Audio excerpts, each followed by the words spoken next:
It's Pro Savings Days at Lowe's. Get up to 35% off select major appliances and save an additional $1,000 when you buy 4 select LG major appliances. Plus, get a free DeWalt 20-volt max 5 amp-hour battery when you buy a select DeWalt 20-volt max tool. Get the job done for less at Lowe's. We help. You save. Valid through 9/26. Selection varies by location. While supplies last. See Associate or Lowe's.com for more details and qualifying items.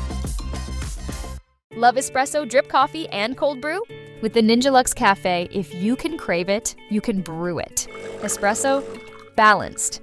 Drip coffee, rich. Cold brew, in a flash. With Barista Assist technology, you brew with no stress and no guesswork. And make perfect silky microfoam hands-free from dairy or plant-based milks. Bring the coffeehouse home and unlock your favorites with the Ninja Luxe Cafe.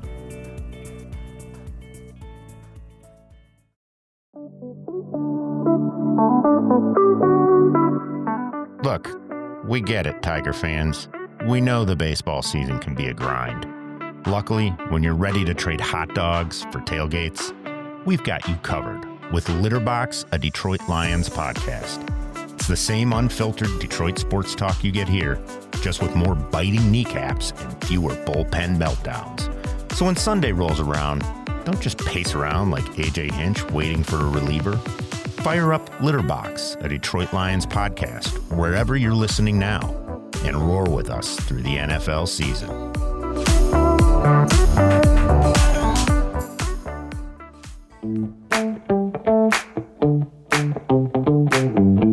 Billy P. from the D and Chet here. Thank you all for listening to Litterbox, a Detroit Tigers podcast. If you enjoy the show, please make sure you hit that subscribe button so that you never miss an episode. We love hearing your thoughts, too. Leave us a rating or just drop us a comment. Please let us know what you think and whatever you want us to cover next. Your feedback really helps us grow and keeps the Tigers talk rolling all season long. Go Tigers, and thank you.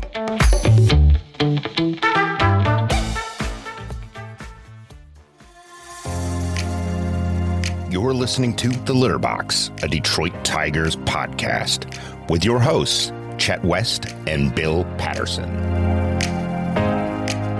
Detroit Tigers Litterbox listeners, the sky is officially falling in. Chicken Little was right, and the Tigers are now only 3.5 games ahead of the Cleveland Guardians. That's just depressing, Bill. Thank you for that start to today's episode. It's what I needed after watching this debacle over the last 3 days. There was nothing good to report, although the fact remains, Chet, that the Tigers were always in these games, save extra innings. They were never more than a run off, but they cannot score with runners in scoring position. It has gotten so frustrating, Chet, that they can no longer put it together as a team. If the pitching's good, the bullpen's bad, meaning starting pitching. If the hitting's good, the pitching falls apart. Chemistry is just, it's off sometimes, right? Like sometimes it just feels like one leg of the tripod decides to take a day out of the ballpark and go shopping or something, and the other two just fall over. It's like the thing just falls over without the leg. I don't really get it, except for them. It's probably more like two legs of the tripod take the day off and it becomes a monopod. But anyhow, it does seem like they can't put it all together, and it's very frustrating to watch. There were telltale signs. There were telltale signs, and it was interesting today to watch AJ Hinch's and Tarek Skubal's post-game interviews, and they both alluded to the same thing, that they are just not putting it all together in every phase, meaning pitching, defense, offense, whatever else you want to say. I mean, they've tried to be aggressive on the base paths. However, that's actually come back to bite them somewhat against the Guardians. And I keep getting the question from listeners, family, friends, who else is out there? What else do we have? You know, what's in the farm system? I keep hearing we have this great farm system. And my retort and answer is, you've seen what's there. Everybody else is in AA. They're not ready yet. And the AAA guys, especially pitching, we've seen those players this season. And They just don't have a lot of firepower down there to pull from right now to come up and infuse energy in the team. You're looking for like a prospect that's going to come up, show off a little bit, show out, and these vets are going to go, man, we got to get, this guy's got us going. We got a little fire. There's nothing coming with fire. No. And Torque was quoted the other day as basically saying last year, we had that fire. We had that kind of, we were chasing, right? You're the rabbit chasing the carrot. You're trying to get to the playoffs and do the unbelievable. This year, it's like they don't have that. And he kind of said that. He goes, we want to win, but we just don't have that hunger this year, which is sort of disappointing. I don't even know if he used the word hunger, but it was something real close. My thought is this. It's not me looking for answers because I know that there's nothing out there.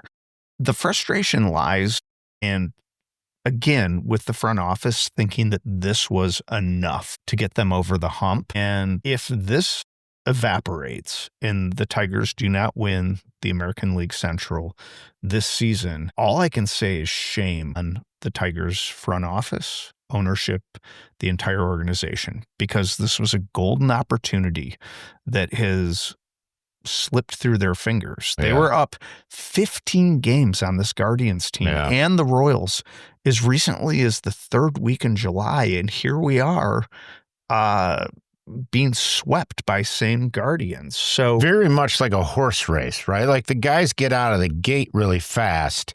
You almost discount that horse. You're like, yeah, that horse isn't winning. Everybody's going to catch up. This thing's too long. They're coming out real hot. They're playing above themselves, which is what the Tigers did in the first half. I mean, we had guys like, look, and we loved it.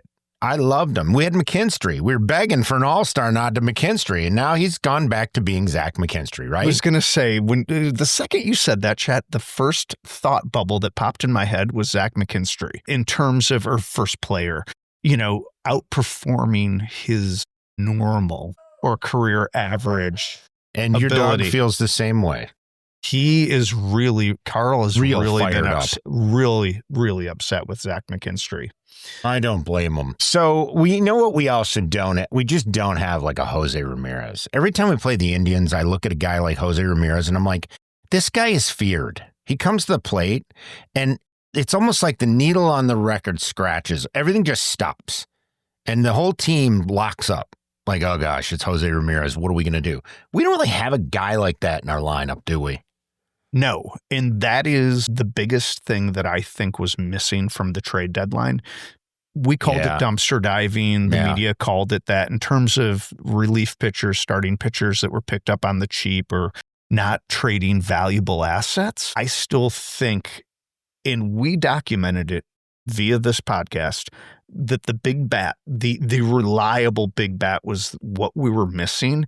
And unfortunately, Riley Green's not that reliable yet. Not yet. And there just isn't another guy. And the Guardians have two guys.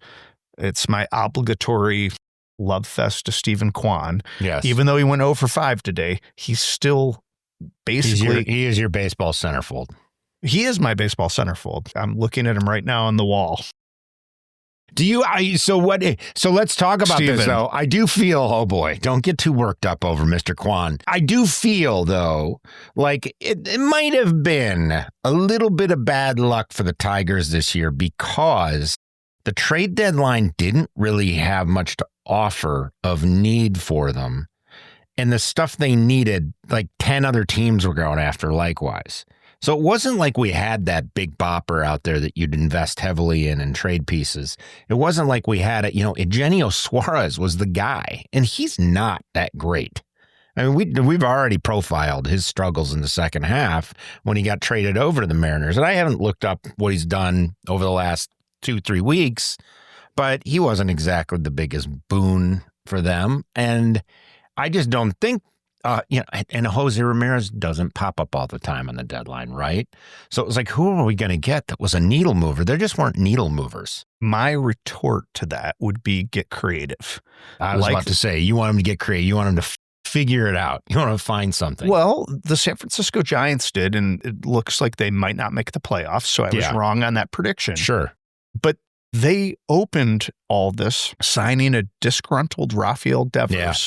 Yeah. And figuring out a hole in their lineup, moving Mike Yastrzemski to the Royals, and they have played better in stretches. I still think, the Giants are probably a season away.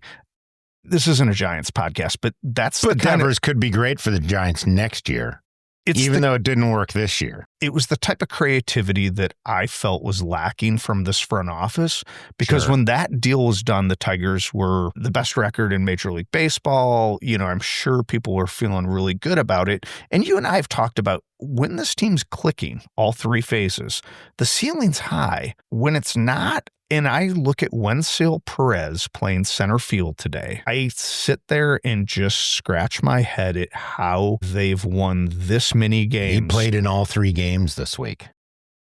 And he's a great right fielder. He can play adequate left field. He is not a major league center fielder, and he would be the first to admit that. And it didn't bite the Tigers per se this series, but it certainly could have. I just don't think the organization, top to bottom, is as strong as the record supported in any way, shape, or form this year.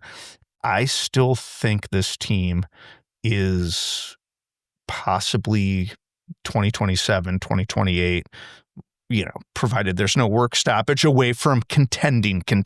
And I don't think this team was as bad as the writers had them chalked up to be at season start. Do you remember everybody had us third place in the AL Central? And hey, that may happen fourth. Yeah, they were like, this was a flash in the pan last year. And look, they came out, proved everybody wrong. They had an incredible first half. It was awesome. However, I saw a few things in this past series, and I had a couple of those moments where you just sort of stare a hole in the television while you're watching it take place. First and foremost, it's like an accident. It's like watching the car accident, and you can't stop watching. So in game 1, we get this great 9th inning home run to tie things up from Carp, right? And I'm feeling, man, this is what we need. This is how you get through a series like this at the end of the season, and everybody gets going, and it's all pistons firing, right?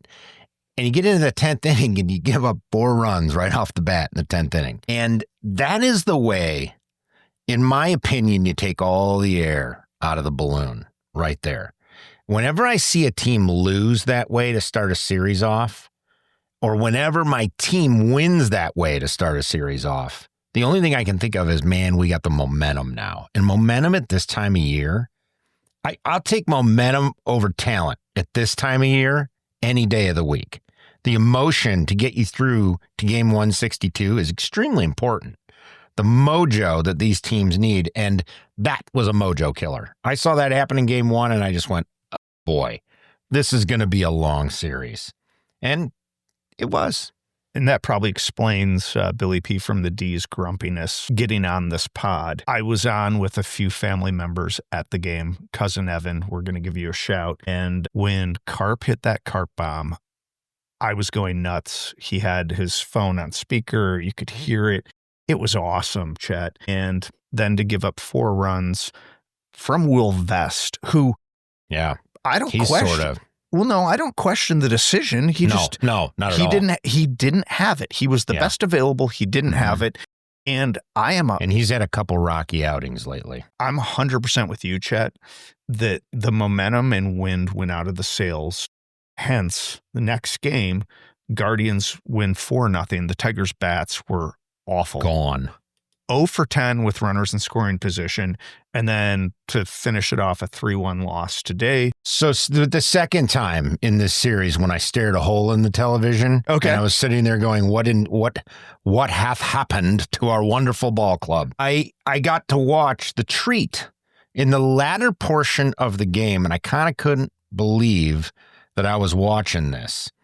The order, I believe at the time, it was a very strange happening the way this was, but it was like Wenceel Perez, Andy Ibanez, and Jahmai Jones somehow came up in order at one point.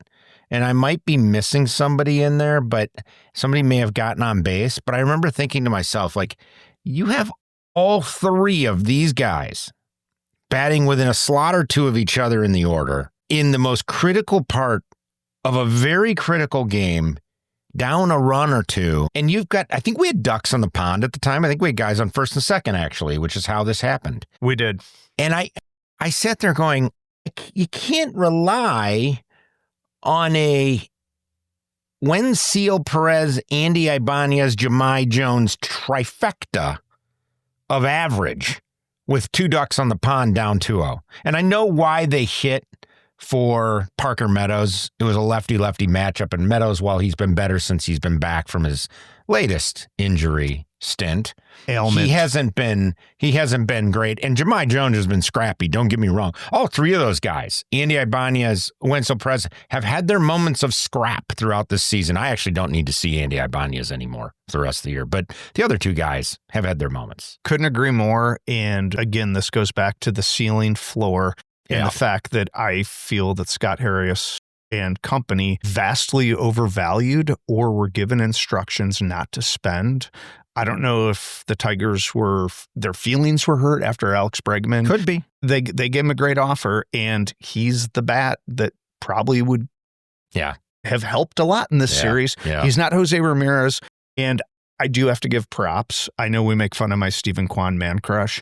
Jose Ramirez is the pros pro, and I hope he gets his shrine in Cooperstown someday. And he just does the little things, and you can see that team rally around him, and he is what I hope Riley Green becomes for this Tigers team. So a couple things to throw out here. You know, you saw Gleyber Torres ground out with the 2 ducks on the pond there at the end. And I had to start looking. Gleyber's at a 253 batting average right now with a 753 OPS. That's fairly pedestrian. Okay, that's on the season too, which means his second half has been a nightmare. Since August 1st, he has literally driven the car off the cliff. Flatlined here. Yeah. A man that we thought was going to command big bucks in the offseason now looks like he's going to get another 1-year, $15 million deal. And possibly. I don't really need the Tigers to be the ones signing that. So we're doing a little about face on him. But he hit that hot shot rocket right at third baseman Jose Ramirez, who's fielded it deftly and threw it across the diamond to throw him out, which, you or I might have been able to throw him out. Gleyber doesn't run that fast anymore. But it is what it is. I was happy to see Skubal get a good game in.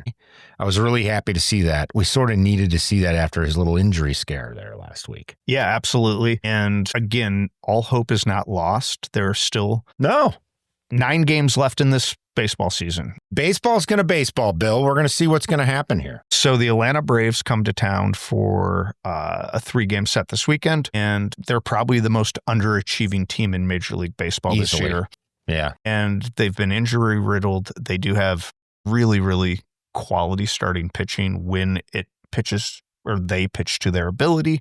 They have really good position players. It's going to be a tough test. And interestingly enough, the Guardians go to the Twin Cities in Minneapolis to play 4. They have a doubleheader scheduled as well for a rain delay previously this season, which is the half game in hand that we've talked about, being the 3.5. So looking ahead to the weekend, we'll be back with you Litterbox listeners to dissect that series. I do have a food segment for us if you'd like it. Would you like to do food? I feel like you need something to cheer you up. Let's talk about food. Well, one of my favorite things, and this will cheer me up. Is this something you want to do right now? Absolutely. Okay, let's do this. Would you indulge me? No, please. All right. So one of the only things that Cleveland is famous for food-wise, or one of the more famous things, happens to be their authentic stadium mustard, quite simply known as stadium mustard in air quotes. That's fabulous.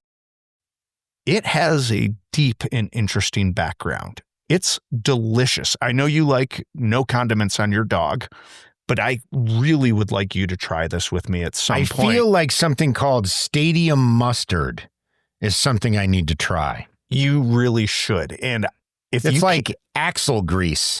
It's just, there's no branding. It's just simple. I see it. I see a picture of it here. This is amazing, by the way. It's a brown mustard designed to go on whatever encased meat you're eating. I was going to say, is that a Dijon? Am I looking at some sort of spicy? Or no, is it there's no. Come on now, it's Cleveland. There's no white wine put in their mustard, buddy. Okay. Yeah. What's great about it, though, is that, of course, with anything great in life, there had to be conflict. And so there are 2 competing companies now that serve basically the same recipe. Bertman is apparently, they claim to be the originator.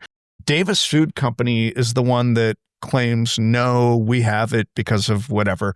I'm not going to get into all that. This is fascinating. Do they serve both of them at the ballpark by chance? No, they only serve one. And that would be a beautiful little tiff. So if you talk to Clevelanders or Clevelanders, I don't know how they, Northern Ohio folks, there's a divisive line between Stadium Mustard and Bertman's, even though they're the same thing. So I think the one bottle says the authentic Stadium Mustard. Yes. A great American tradition. The other bottle says Bertman's original ballpark mustard, proud partner, and then the Cleveland Guardians logo in the middle. Bertman has been around since 1925.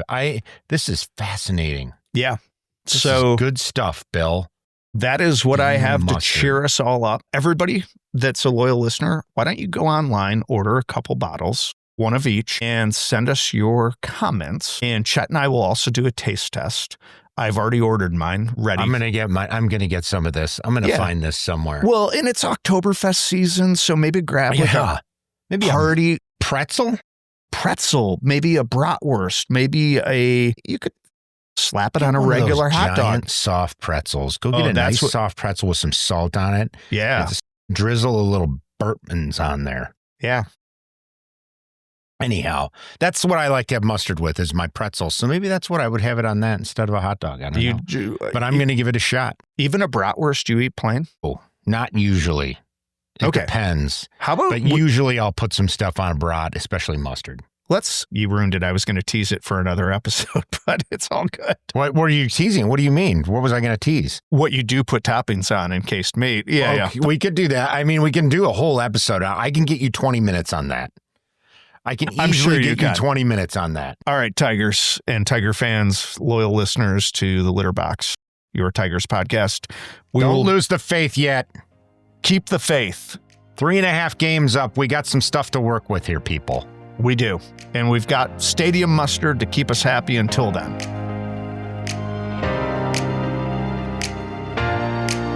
All right. That's going to do it for this episode of the Litter Box, a Detroit Tigers podcast. Thanks for hanging out with us. We're Bill and Chet. We'll be back soon with more Tigers talk.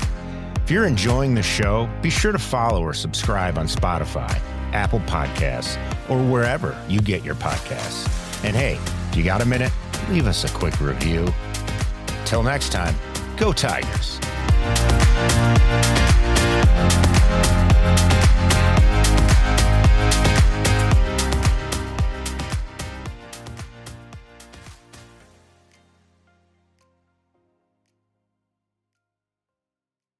Trying to lose weight? It's time to try Hers. At forhers.com/4u, you can access affordable, doctor-trusted weight loss treatments tailored just for you. These include oral medication kits or compounded GLP-1 injections. Through Hers, pricing for oral medication kits start at just $69 a month for a 10-month plan when paid in full upfront. No hidden fees, no membership fees. You shouldn't have to go out of your way to feel like yourself. Hers brings expert care straight to you with 100% online access to personalized treatment plans that put your goals first. Reach your weight loss goals with help through Hers. Get started at forhers.com/4u to access affordable, doctor-trusted weight loss plans. That's forhers.com/4u, forhers.com/4u. Paid for by Hims and Hers Health. Weight loss by Hers is not available everywhere. Compounded products are not FDA approved or verified for safety, effectiveness, or quality. Prescription required. Restrictions at forhers.com apply.